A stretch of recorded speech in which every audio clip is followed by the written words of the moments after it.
Good day, everyone. So in this lecture, we explore chapter 4. So in this chapter, chapter 4 is on thread. So in this chapter, we're gonna explore several subtopics. The overview, multi-core programming, multi-threading model, thread libraries, implicit threading, threading issue, and the last one as example. So in this chapter, you should be able to know what is pthread, Windows, and Java thread library.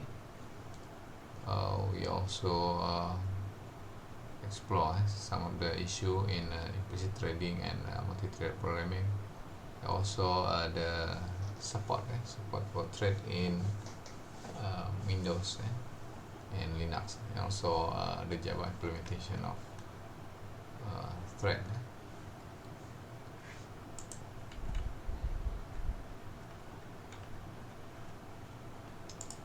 Okay, process. Let's start with process. Process is already covered in the last chapter, but let's have a look again. What is process? Basically, process is simply a running program. So when you can create multiple process. Now, when you think about multiple process, it will require multiple processor. It also often involve multi-programming. By definition, multi-programming means execution of many programs in the memory. They also often involve multitasking. So the difference is in multitasking, you have many processes, but you can do switching between processes, so that you give the illusion of multitasking, even though you have a very limited number of processors. Most of the time you have a single processor, but you can have that single processor to execute many processes at the same time. You can allow that using multitasking, because physically the processor can only execute one process at a time.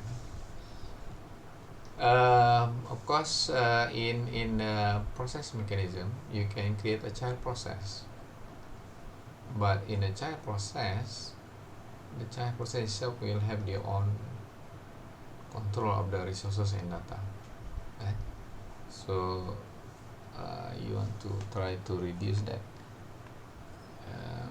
using a thread mechanism.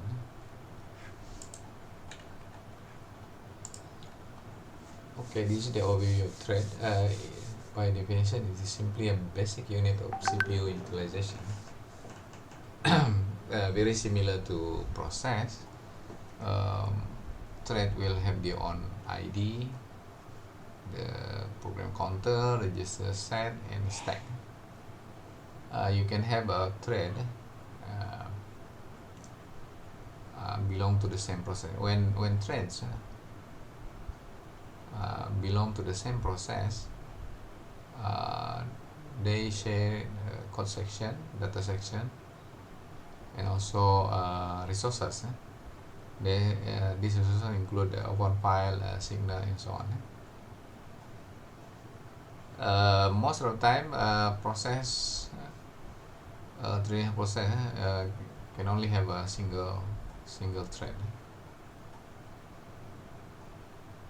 In the case of process, they have many threads. It allows you to perform more than one task at a time.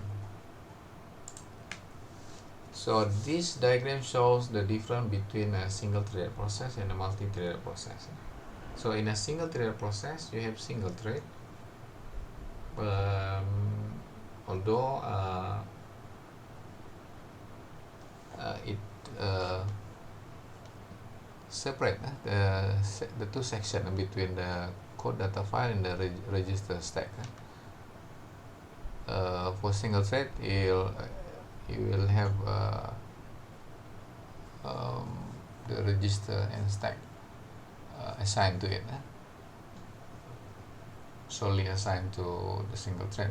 In the case of multiple threads, as you can see here, you have 3 threads here.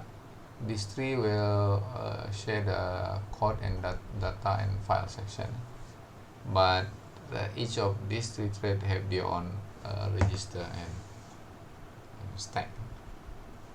But when it comes to code, data, file, they share the same code, data, and file in the top section of the process block. Now, why multi-threaded?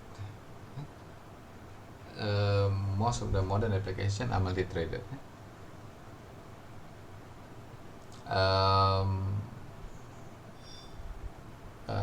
Thread can be treated as running application within another application. For example, you can in a single application you can run multiple tasks. For example, you can have thread for updating the display. If the application need data, and then you can create another thread simply to read the data. For example, in a word processor, for example, Microsoft Word, you can have a separate thread for doing spell checking. That means while you writing your document, you can let one thread to do the spell checking or even grammar checking, or sending the document to the printer while correcting the document, auditing the document. You can send some of the part of the document to the printer. So you need multiple thread in this case. Now, thread is preferred because in the previous lecture you can create sub-process, a child process, but the main issue of that mechanism is it involves process creation, which is considered heavyweight because it consume time. It is more time consuming and considered resource intensive as well. Whereas creating thread is considered lightweight.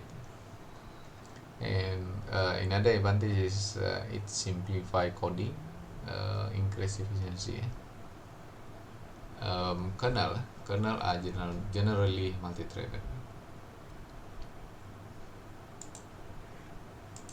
So in the server architecture, if it is multi-threaded, for example, a web server, you can have what happen if there is any request from the client, one thread will be created to serve that client. So if you have many requests from many user, many client, so you can assign one thread for each client.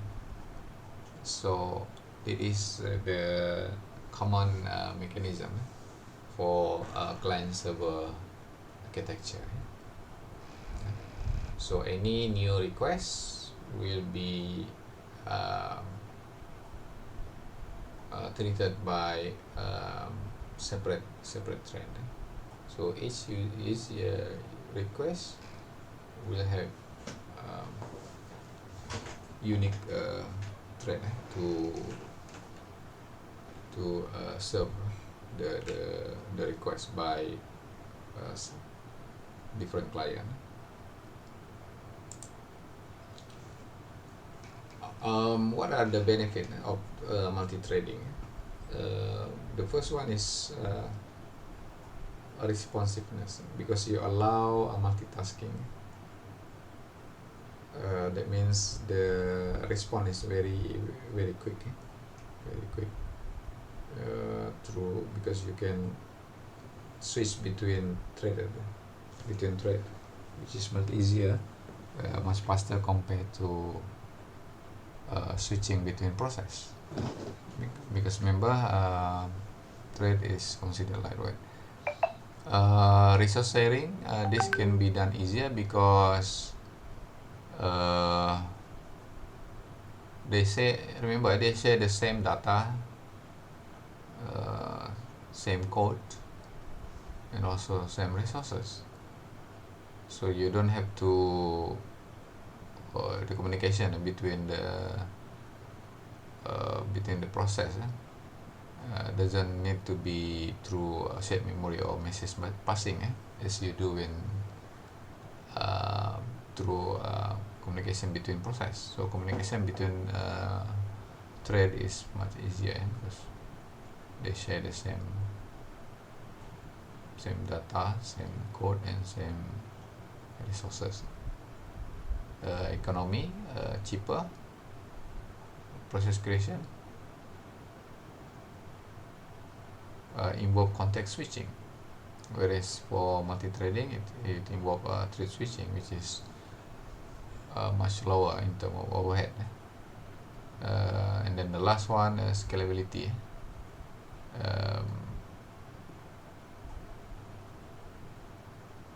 The process can take advantage of multi-process architecture when the implementation is through multi-threading.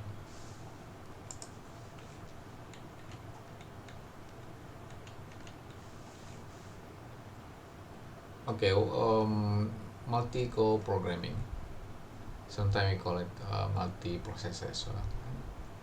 So this is where if we have hardware with multi-process support.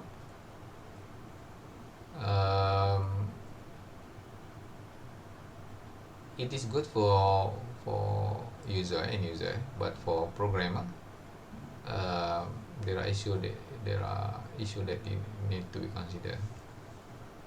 For example, dividing activity, how to create independent tasks so that they can run concurrently. Balancing, how to make sure all tasks are assigned equal amount of work. How to do data splitting, data dependency, and testing and debugging. That's also very important issue that need to be considered.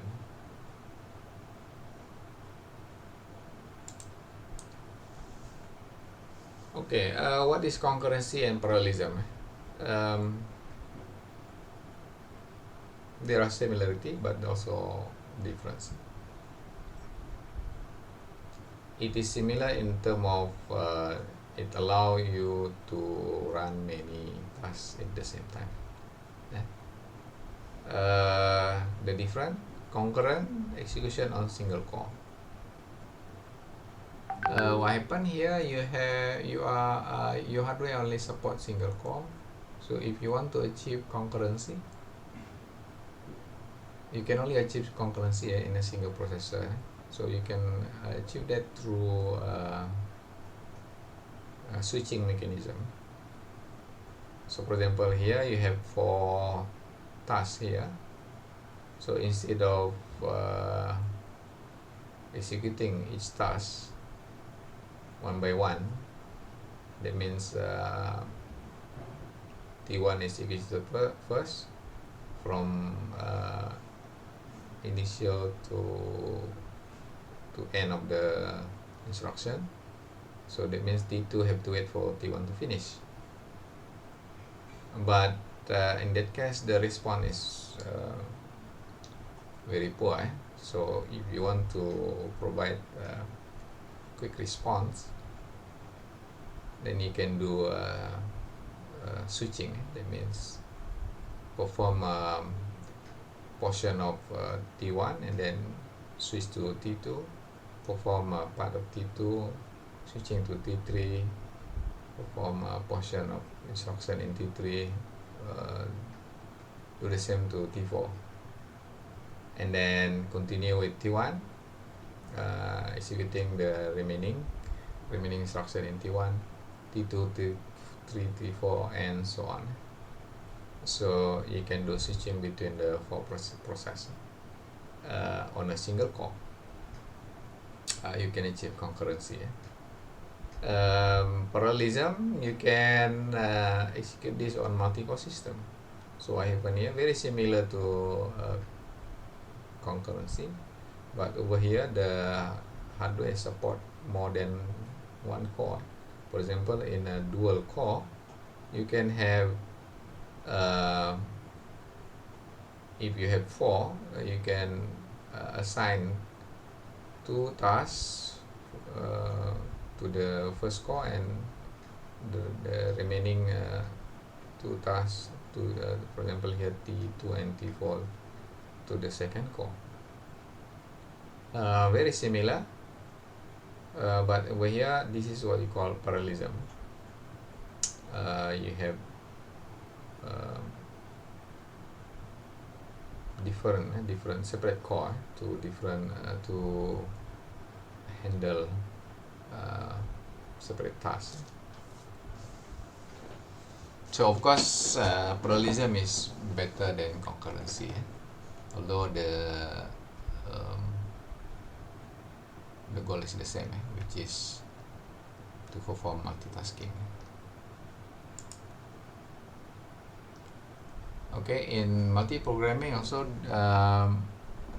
there are 2 types of parallelism.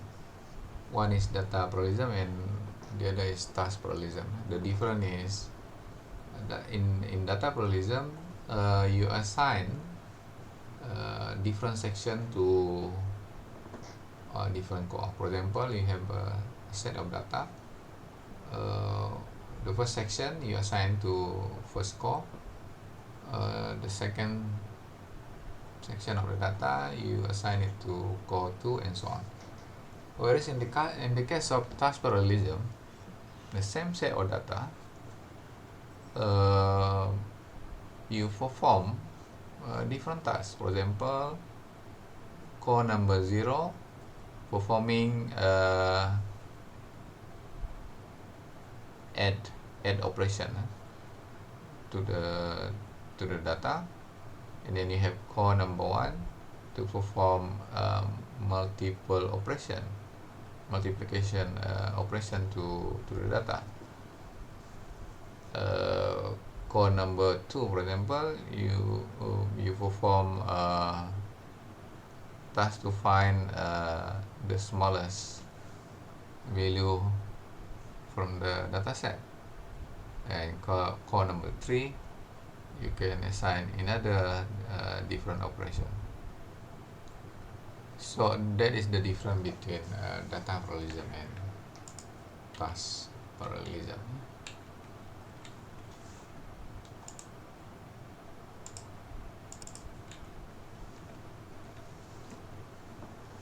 Okay, another aspect in parallelism is our multi-core programming is Amdahl's law. So Amdahl's law say that speed up is proportion to the number of processor and also the ratio between code that can be parallelized and the code that remain in serial. So for example, if the parallel the instruction that can be executed in parallel is 75%, whereas the remaining 25 is serial, the speed up is 1.6 times. Based on this formula, you can see that when n's approach infinity, means when n is very big, n referring to the number of processor, it means no matter how big in n is, or how large n, or the number of processor, it will be dominated by the serial portion of the code. Okay. So Amdahl will say the serial portion of the application has a disproportionate effect on the performance gain by adding additional core. So in the end, the speed up is affected significantly by the serial when n becomes or approaching infinity.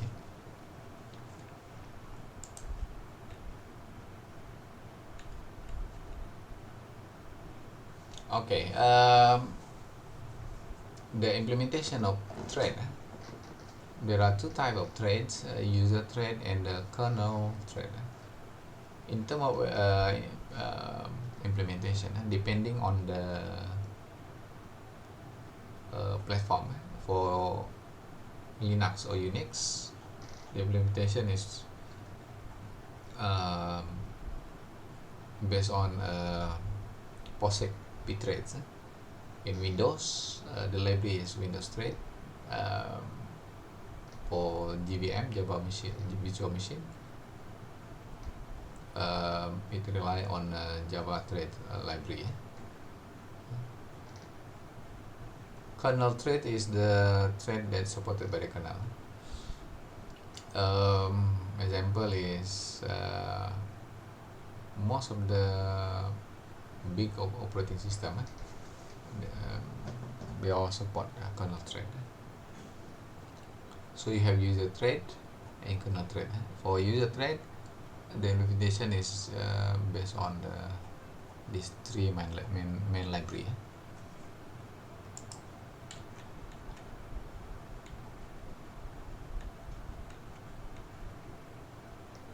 Okay, when it comes to multi-thread model, this is the relation between the user and kernel. So you have user thread and kernel. They can communicate to each other.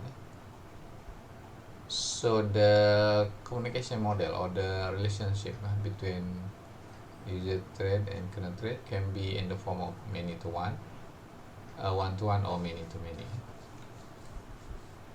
So what is many to one? That means many to one means you have many user thread mapped to a single kernel thread. This is the implementation that you can see in Solaris or GNU portable thread. So you have many user thread mapped to single thread. So because since you only have single kernel thread, parallelism cannot be achieved even though you have a multi-core system because of this many to one implementation.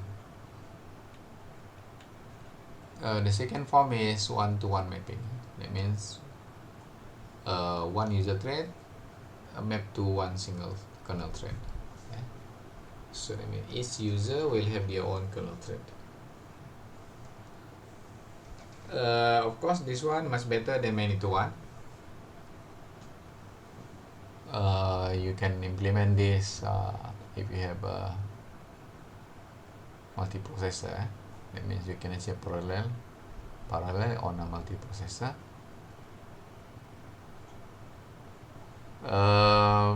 But the limitation is you cannot the kernel thread. The number of kernel thread is limited by the capability of the hardware itself. The number of amount of memory do you have? That is the limitation of kernel thread. That means you can only create number of user thread depending on the amount of kernel thread can be created for that particular operating system. You have many-to-many model. That means you can have more than one user thread mapped to single kernel thread.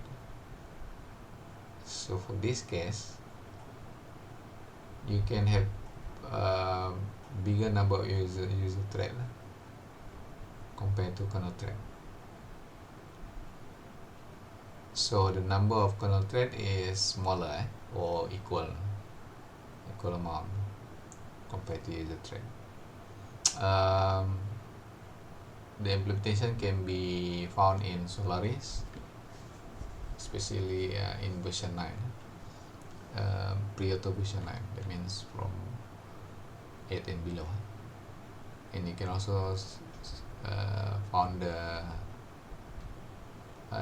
implementation in Windows OS. The last one is two-level model. So in this model, you have some of the user thread mapped to several kernel, and you can also at the same time you have a single thread mapped to a specific kernel thread. So this is two-level model. So it is a hybrid of you have many-to-many, and then you have single user thread bound to single kernel. So this implementation can be found in IRIX, HP UX, True63 Unix, and also in Solaris 8 and earlier.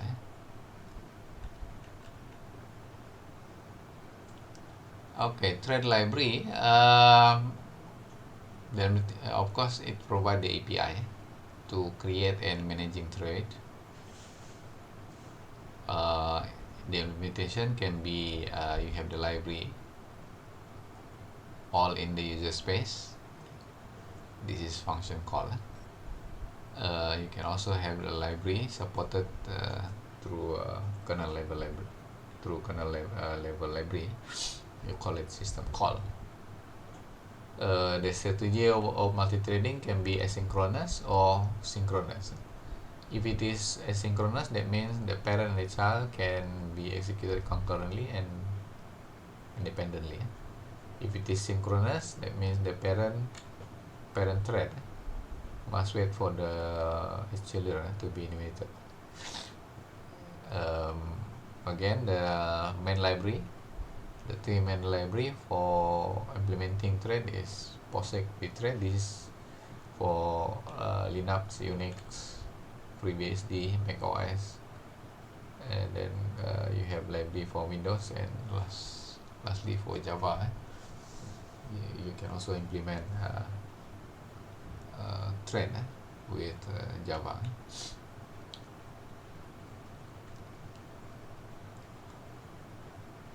Okay, pthread. This is the library for Unix operating system. Pthread, including Linux as well. So how to write code that support threading?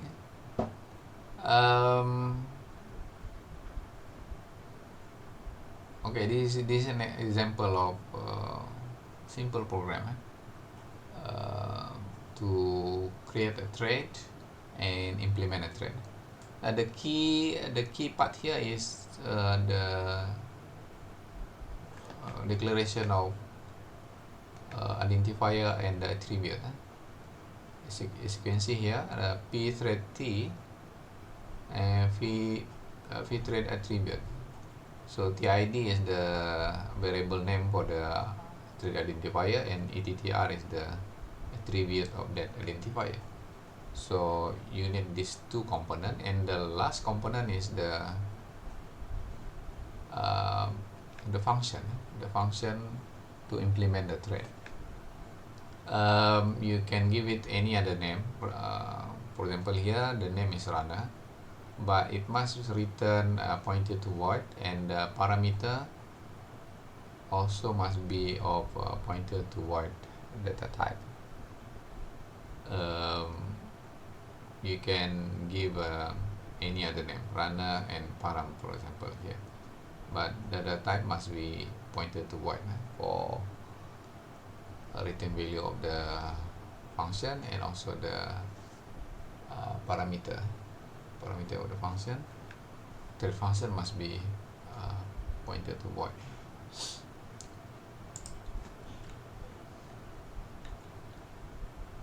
Now, after you declare the thread, you need to call these two functions, pthread attribute init, and supply with the attribute value.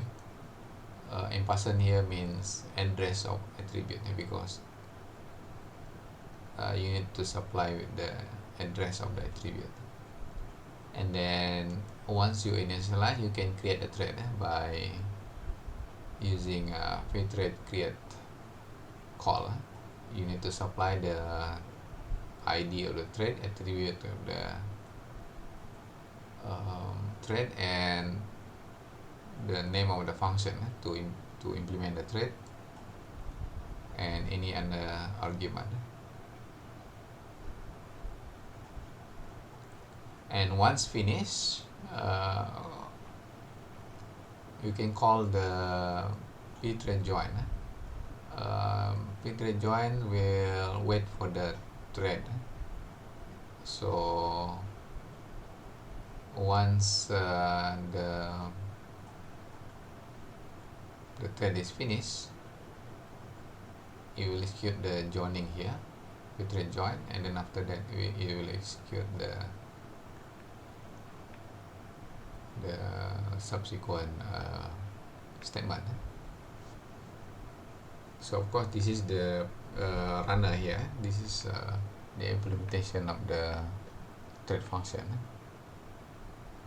As you can see here, to exit from the function, you have to call pthread exec 0 and then return the value 0. Unlike any other function, or any function, we normally you use return or return 0.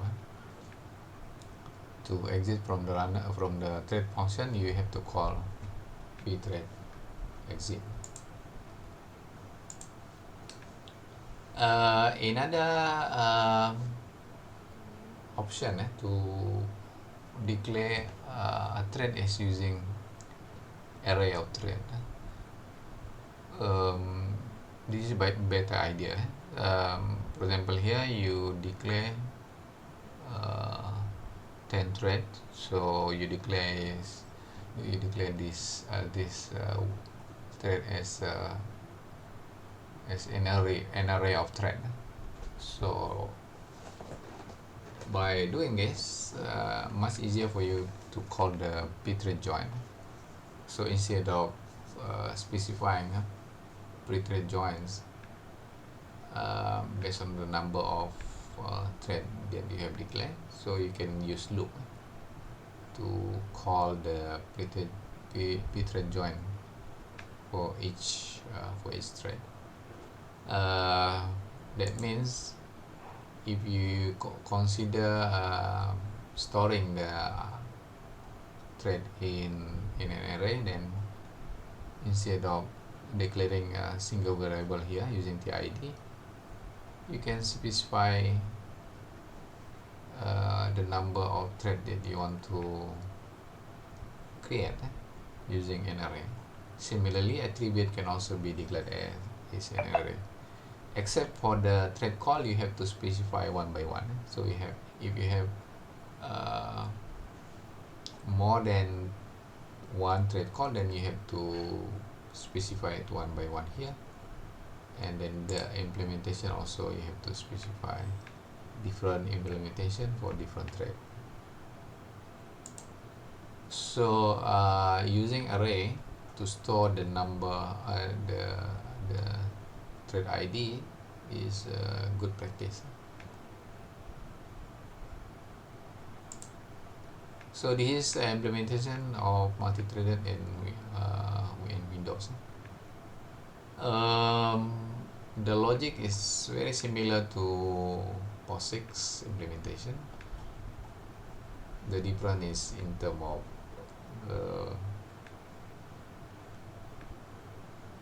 the name of the function call. This is the continuation of multi-threaded C program in Windows. Java, and the support for Java is through interface. This is also one of my favorite implementation.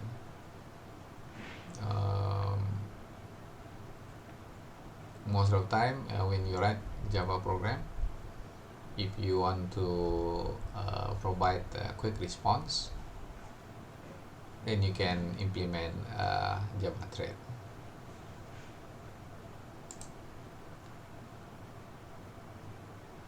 So you can study the code for Java multi-thread program. This is most of the time when it comes to Java. Personally, I will try to implement some of the code as a threaded process to provide a quick response, especially when it involves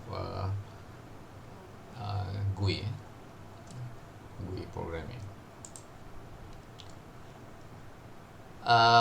Okay. The three implementation just now is explicit thread. There are also implicit threading support. Implicit threading can be implemented through three mechanisms. You have three options here: thread pools, OpenMP, and Grand Central Dispatch.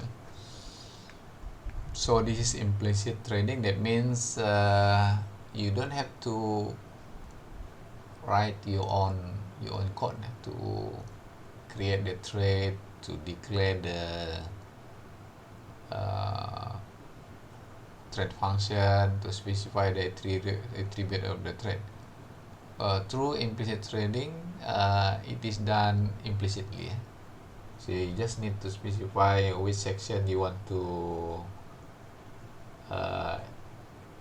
execute using thread, but the implementation is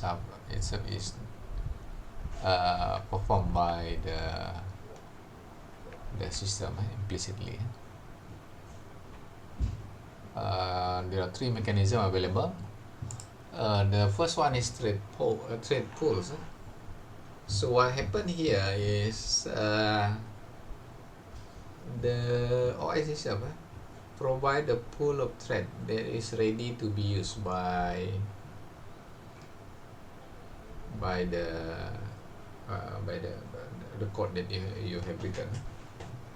So if some of the code require thread, so the thread pool is ready, and they are waiting for any work to be executed when it is requested.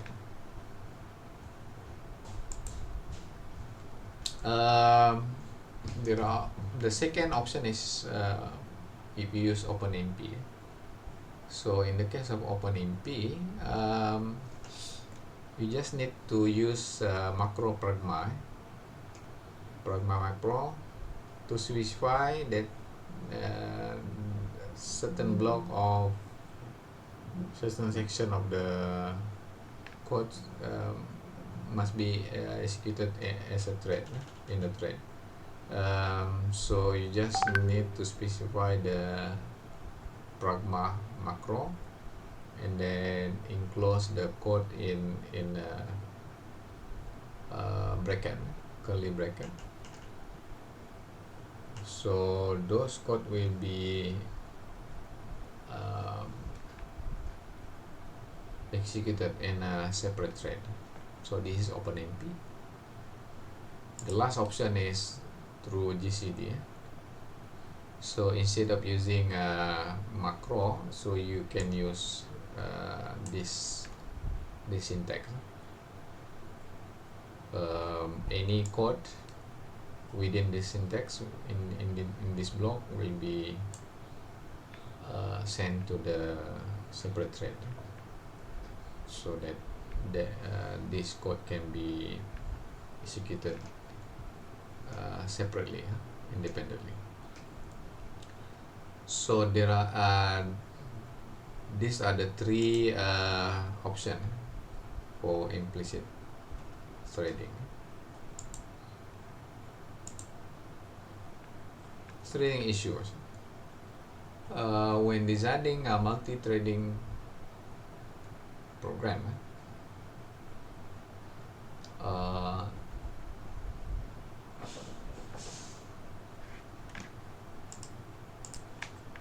we need to consider some of the issues. For example, the semantic of fork and exec system call, how to handle signal, synchronous and asynchronous, and also what happen if you need to cancel the thread, the storage, local storage of the thread, and the last one is the activation or the scheduler.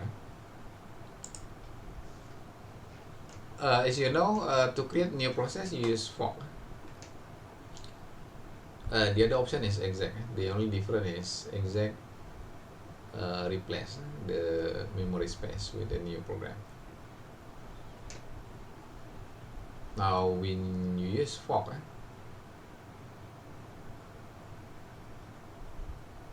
what happened to the thread?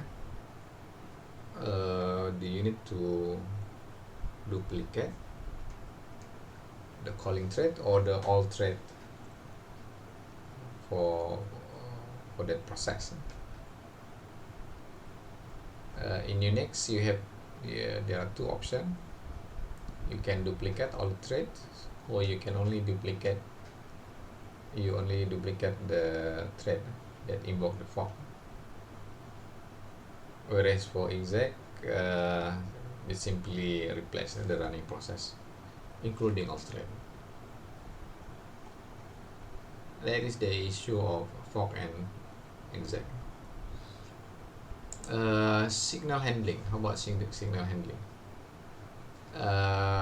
Okay, because in Unix we use signal for notification. If any event occurred, you can use signal to notify the process. Of course, signal can be synchronous or asynchronous. Now, when it comes to handling the signal, the question is how to deliver the signal.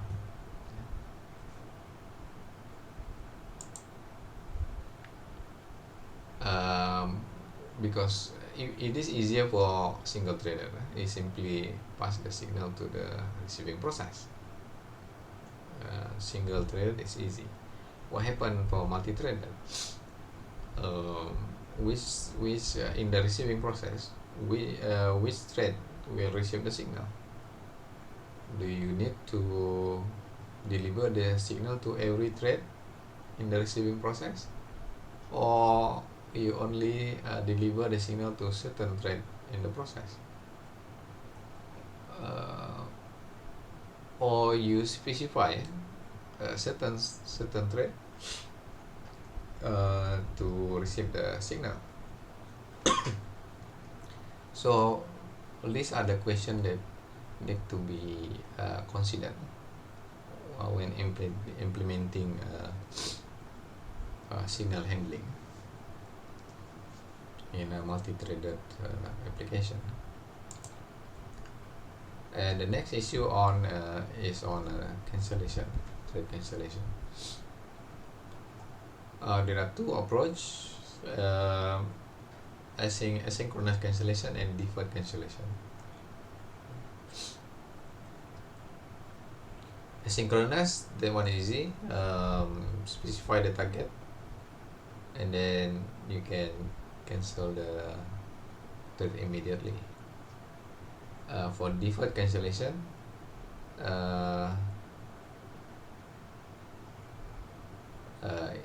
this one it allow the target trader to check whether it can be cancelled.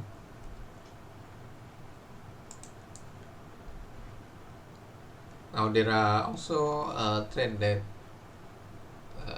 set itself to disable state, so this one cannot be cancelled until the trade itself allow it to be cancelled by enabling the setting, cancellation setting. Of course, the default cancellation is default cancellation. You can implement this by using by establishing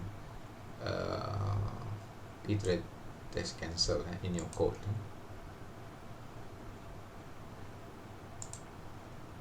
Another issue is the local storage for the thread, TLS.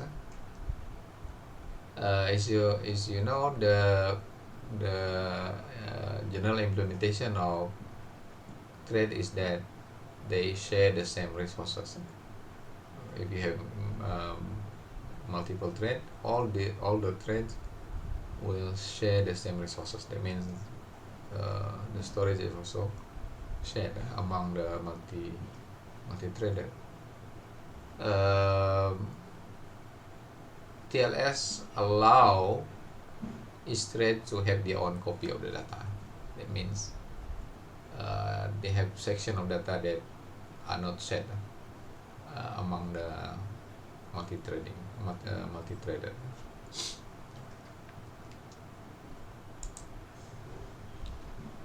The last issue is scheduler activation, especially when it comes to many-to-many model and two-level model, because you need to maintain the communication between the user thread and kernel thread. So one way to do the scheduling, because you need to schedule the communication between user thread and kernel thread, because you have a limited number of kernel thread. Most of the time you have more user thread compared to kernel thread, so you need special data structure to handle this. So one way is through lightweight process, and this is the data structure that manage the scheduling, to handle the scheduling between user thread and kernel thread.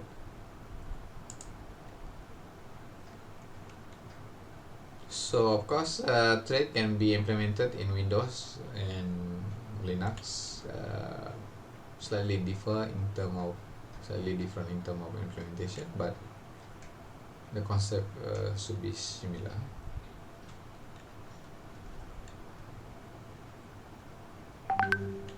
Okay, in Windows, the implementation is through Windows API for creating thread.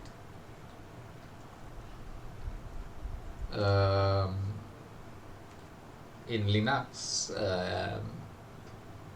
the term is task rather than thread. Right? Cloning can be done through clone system call.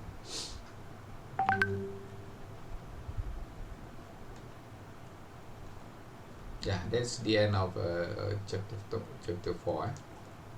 So in summary, thread is a lightweight implementation of parent and child process mechanism. So multi-threading is a better option compared to child and parent and child relationship or mechanism. So if you want to implement or you want to achieve multitasking, better option is multi-threading rather than parent and child process mechanism. But again, it depends on the support in your hardware. Generally, Windows and Unix both support, or even Mac OS. These three main operating systems support multi-threading. Okay, that's all for our lecture today.